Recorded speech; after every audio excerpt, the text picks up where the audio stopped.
there that we could serve somebody by helping other people or by doing other things. You know, in Unity, we tend to focus on the idea that it is up to us to change how we think, to change our lives, to change who we are. It's all up to us, and we're the ones that have to do it. But we can't live as a party of one. We are all one, but we can't live as a physical human being party of one because we need each other. We need each other to remind ourselves of that like-mindedness, to remind ourselves that we are one, to remind ourselves that each and every person counts, no matter who you are or what you're going through. And we all know that life doesn't always work that way, does it? Because we can easily find ourselves around some negative people, or we hear negative comments, and what's the next thing that happens? We go to negative Nelly world, don't we? Yeah, we just go back into that idea of judgment and discrimination and find ourselves in a turmoil. And that is definitely not thanking God, is it? It's not staying centered on the truth of who we are. You know, we get selfish sometimes in what we think and do, and we think that, oh, well, I changed, so can they. Anybody ever feel that way? Or you sit there and say, oh, they just need to get up out of bed and get busy. Or you say, well, look, I've done it. I've been through that stuff. So I know all about it. And if they've been through it too, they can change too. But it's not really about whether or not, you know, how we dealt with life or our place in life, is it? It's about each individual making the choices and figuring out for themselves what's next. And we don't have the picture. You know, what they're doing might just be the best that they could do in this now moment. And we have to take a breath and to turn back to thanking God and beholding the Christ in another person in order to know that that is where they are at. So does this mean that we, you know, if we're thinking that we have to be out here helping everybody and thinking that it's our charge to you know, serve other people, does that mean we have to give everything up? That we have to just keep giving until it's all gone? Well, yes and no, believe it or not, or no and yes, depending on how you want to look at it. But Myrtle Fillmore, in her book, Myrtle's Healing Letters, she has some wonderful things in there, and she has a chapter called Helping Others. And in there is a couple of great quotes. And this one says, now, while it is a virtue to be always ready to help others, we must be sure that we are truly helping them. It's important, isn't it? It's important to truly help somebody because we don't want to just be giving them something out of sympathy or out of our own guilt. How many people have done that? You know, you feel guilty for having something, so you give to somebody else who has nothing, right? And then what are you doing? You're taking from you. And the thing is that you can't do it either from the place that, oh, I am a saint. I am the martyr, and I am going to go out and serve the world. And you can't make it about your ego or being a superhero. I have done this, yay. No, it isn't about any of those things. Because what Myrtle says is this. She insists that we help people to help themselves. Now, the key to that is really important, too, because, you know, okay, for example, when we pray in unity, we pray for the person's highest good, don't we? We pray for health and all the right relationships and everything to fall into place, financial security, all these things to fall, the right man, any of those things, we pray and see that for the other person. We lift them up in consciousness. But the minute we begin to plead to God and pray to God to change somebody else, that's where we have to step back and turn that pleading or change that we think somebody else should do.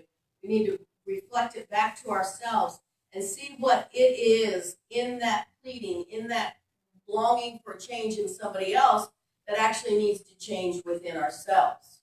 It's a time to reflect on ourselves and say, hey, why am I thinking this about somebody else? They might be perfectly happy doing what they're doing. And just because we want them to change does not mean that that's what it's about, right? Even though we are holding the highest good, doesn't mean we get to say what the highest good is. Does everybody understand that? So if you're feeling like you want somebody to change, there's something in you that is not seeing the Christ in them. And the change needs to happen with who? You. Yeah, with ourselves, in our own thoughts, in our own thinking, in our own words. We can't judge other people for where they are. So, Myrtle goes on to say this. Don't feel that you must open your hands and pass out everything that you have. You must expect others to do their part. And everyone, no matter how many failures he has had, can do his part. And what is their part? Is not up to us. It's up to them. Whatever their part is their part. It might be just the ability to get up out of bed that particular day. Woohoo! That's great if that's what it is.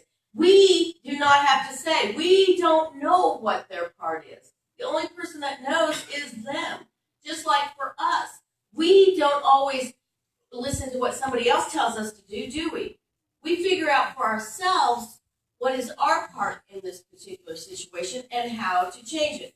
But the one thing we can do is still pray and lift them up in consciousness and send love and hold them in that place that we know that God is in charge.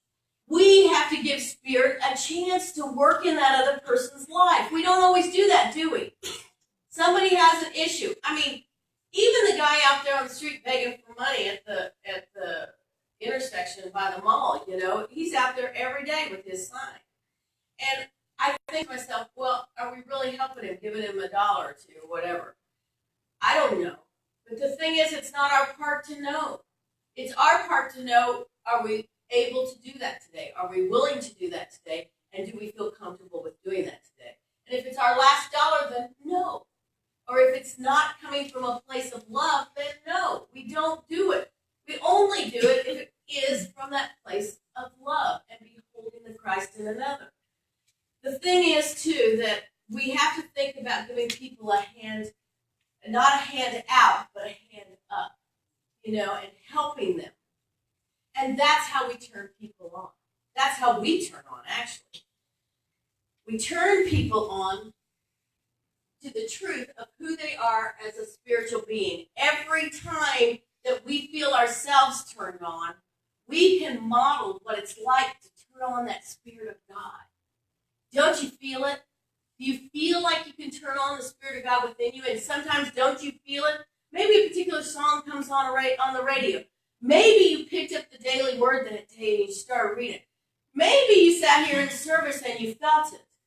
Whatever it is, you're turning yourself on, and the next step you take, you're walking in that truth that is that piece of you that nobody can take away and nobody can distort. That's huge. That is really huge. And that's when we can look at the idea of service to others or to serve other people. And that's how we look at turning people on. And this is about Judith. Last week at the board meeting, I wish you could have seen her face, because she was just on fire, and she was giving different ideas, and it was great. And then she said, we need to have some kind of flyer or something that we can pass out to people. Like, I would be willing to go to the mall or go to Walmart over here after church and pass out flyers to people and just invite them. She says, we're sitting here in service and we get all excited and we have that energy flowing. It's the perfect time to reach out to other people and say, hey, you've got to come to my church. I just had the best Sunday ever. The people are great. They're full of love, all of these things. And she actually took what flyers we had out there and went to Walmart, didn't you? And you started passing them out. Now, I don't know how many people are interested in doing that. I know Warren and Russell have talked about this before, but they've not done it yet. But I know that Judith is all on fire and excited about sharing truth. When we get to that place where we feel like we want to share that truth, then we need to go out and do it. And she has more flyers coming her way. And if you're interested in helping her do that, please get with her. Right, Judith? Yep. Yes, and go out and do that. And it's a perfect way to be serving other people. You know how many people are hungry for the truth of them? And you never know if that flyer, just one statement on that on, or your joy in your face, or your energy exploding out from you because you've been turned on that day to the truth of what is inside of you, might just be what that person needs that particular moment. And you don't have to give them anything. You could just sit there and just smile and invite them or give them a hug or whatever. It's important. It's important for us to serve others in that way. Everybody agree? Yes. Yes. And so, sometimes it just takes the idea that, hey, this is a great community of like-minded people ready to lift you up in consciousness. And if you were here last week, I had all those, I think there were 70 photos come into that PowerPoint. And so this is it all layered up into one piece. But anyway, this is what was kind of weird about this whole thing about service and stuff and about being there for each other and turning each other on was I looked up in the revealing word, the word serve or service or to serve. It wasn't in the revealing word. I couldn't believe it. Excuse me. But the word, I already did that word. Let me see. Where are we? Yeah. Okay. Yeah, I know. I'm backing up. Because I do need it. But in the revealing word, there was the word gift, and we're going to get to that in a minute. We turn people on to who they are. And hey, we can say, hey, this is a great community of like-minded people ready to lift you up in consciousness. Aren't we? Yes. How else can we turn on to God? Turn on? We can do some important things as far as the vision of this church. How many people really think about the vision during the week? Good. Now, I know that some people accidentally ended up driving by Georgia 20 this week and saw the guys working on the driveway. So they started going, whoa, what's going on here? But I have to tell you that the board told us we can't be saying stuff that it might happen or not happen and then it doesn't happen. And just like with that story, they were supposed to start on Monday. Warren finally got a bid in that was acceptable and great. And they were supposed to start on Monday, and the guy called and said, no, can't start Monday, can't start Tuesday, we have to start on Wednesday. Warren met him over there on Wednesday. They brought a digger thing. and they talked about it. We still didn't start, really, until Thursday. And Thursday they were digging, and then, of course, some rain came, and Friday they worked, and yesterday, did they work yesterday? Yes. No. Didn't they? No, they didn't. No, the chat, more of that chat stuff came, the little rock stuff that has to go on the base. Anyway, stuff is happening there, and it's all in divine order. And it's important for us to know that God is in charge, and all of it is in divine order, and all things move in the direction of success when we see the vision together. This was the original vision board we made back when we first got that property. And everybody gave their ideas, and we melded it all together, and I made it into posters for people to post on the refrigerators. And it's difficult sometimes to keep holding that vision when you see nothing coming forth. But I'm telling you, people, it has been churning and working, and things are moving in the direction that they need to be, moving in the right and perfect time. And opening up that drive, to me, just feels like the opening. I hope you're all getting goosebumps because it's like an opening of God energy. It's just gonna go on fire, and we're just gonna see it all just coming out like a beautiful expression of God. And we all have to hold the vision. Every week we pray this positive vision building prayer, but we say it. Are we saying it as an affirmation? Are we affirming it together? Are we really putting the power of truth behind it? Because if we're not, then we're missing the mark. It takes all of us holding that vision of this or something better to come to fruition for all of us to make it happen. And it's going to happen. It's going to happen one way or the other. And we know that if we're on fire about it, oh my gosh, we can enjoy it every moment of the day. And that's like enjoying God every moment of the day, isn't it? Yes, and we want everybody to be involved, and we want you to hold that vision. So take that positive vision prayer with you and just keep saying it during the week, or at least say, I see Unity East moving on to that new campus. But whatever it is, we also have to look at this ministry too, don't we? We have to hold that vision of this ministry right now in this space. And every day, that we come in here, I come in the sanctuary and I just pray it up and lift it up, because I know that sometimes this room feels like it closes in real tight when we start getting people in here and it starts getting filled. But that vision of holding it, that everybody shows up on a Sunday, I'll tell you what, one day I just want to see it. Everybody showing up on one Sunday where there is no room. And I'll tell you what, we do have 100, I think it's 170 or something like that, on the membership roll that come. They might come once a month, or they might come once a quarter, but I count them as membership. Or they tithe, or there's people that tithe and give that don't even show up, but I consider them part. There's people that come to Dr. Anna's classes, or some of the classes we've had, that don't show up on Sunday. But if all those people showed up, I mean, there's not even enough room in this building for all of that. And I'd like to see that happen. Wouldn't that be something? Yes. Because, yeah. But we have to hold that vision for that. You know, and so anyway, what happened was I looked up the word serve or service on the Revealing Word. It wasn't in there. And so I looked it up on the online dictionary. And this is some synonyms for serve or to be of service. And it says, oh wait, well, yes, we are serving. Did I go too far? I don't know where I might have left that one out. No, that's it. Okay, so it's after this. To serve or to be of service includes benefit or make a contribution. And I found this little clip art. It says, the common meaning of contribution is the part played by a person in bringing about the result. Are you all ready to play your part? Amen. Yes. Contribution is the act of a person for the success of the company or team or church, as well as for improving his or her personal capabilities, personal fulfillment, etc., spiritual development. Are you all ready for that? Yes. Yes. And I believe that. And I think that, that's the thing. We have to look at how we are benefiting each other in this ministry.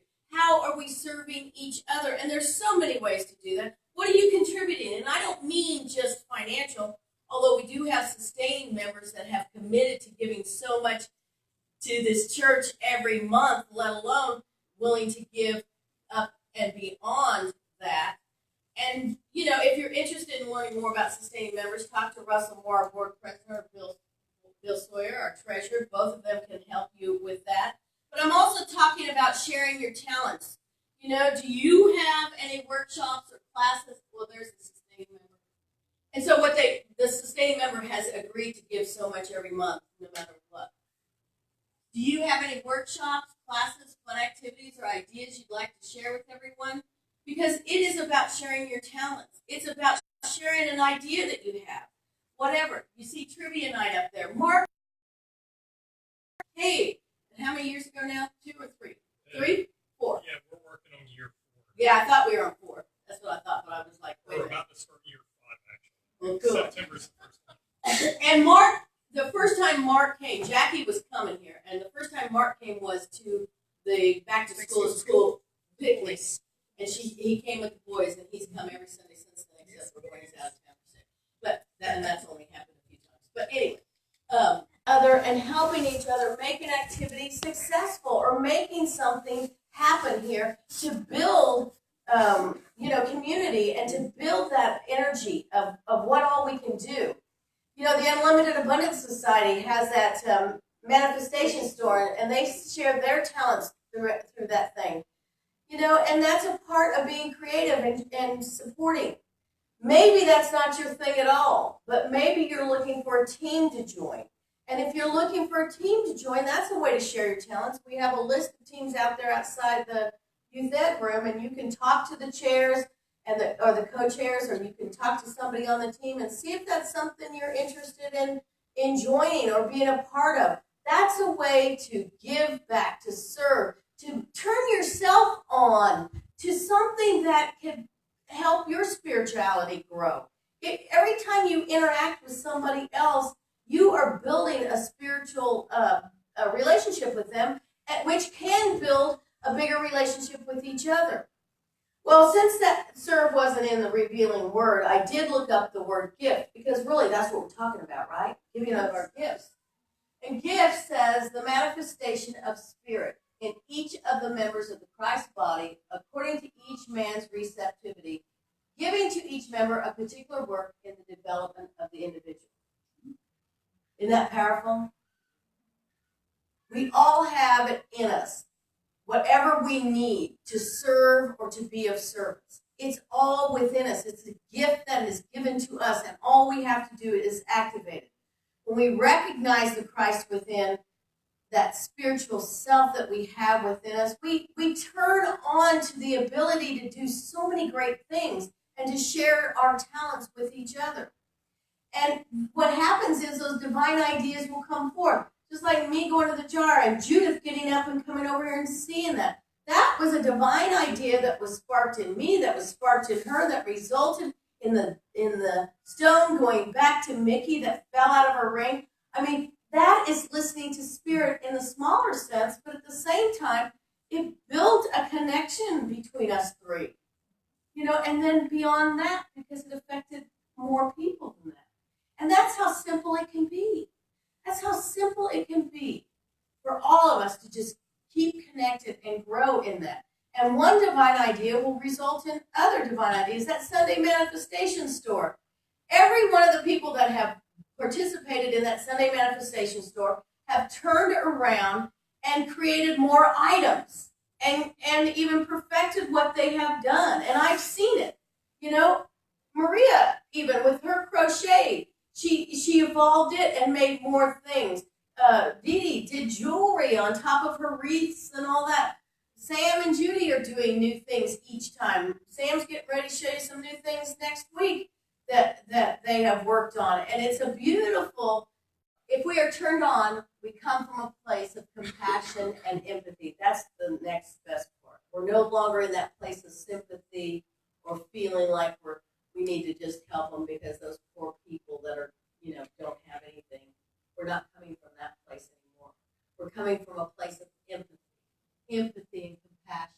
And our passion for a cause becomes invigorated and moves us through to manifesting our vision. You see that? And it was kind of, but most of the lyrics were, you got to give to get, you got to give to get. And I thought that's kind of funny because there's so much truth in that one line, isn't there? Because if we're not giving of ourselves, if we're not ready to put ourselves out there for that, for anything, for each other, if we're not ready to put ourselves out there, then guess what? We're not going to get it, are we? No, we're going to be stagnant in our own thoughts. We're not going to grow into that higher place. It's impossible to grow spiritually if we're doing that. So I ask you, what can we do? Here we go. We can flip the switch and turn on God. Everybody flip the switch. Are you ready to turn on God? I hope you went up because that's the way it's supposed to go. Then flip the switch and turn yourself on. Flip the switch and turn yourself on. And then what will happen next is that you will be flipping the switch of other people and be turning them on by sharing your truth because it's just emanating from you. I see the energy coming out of everybody. I see it benefiting each other. So tap the person next to you and say, I'm turned on. I turned on. And when this begins, your confidence grows. Now, don't you feel more confident after telling people that? Huh? Do you feel confidence? Yes. Yes? Can you say, I am confident, I am turned on? Then you turn on your gifts. You share them and manifest them in your life. And you know what? Let's all say it. Turn me on! Yeah, thank you for being here today, God bless you. All right. So, for special music today, I have in loving memory of, I said Dionne Warwick. That's not who it is. It's Aretha Franklin. I put it wrong on there, but I got the right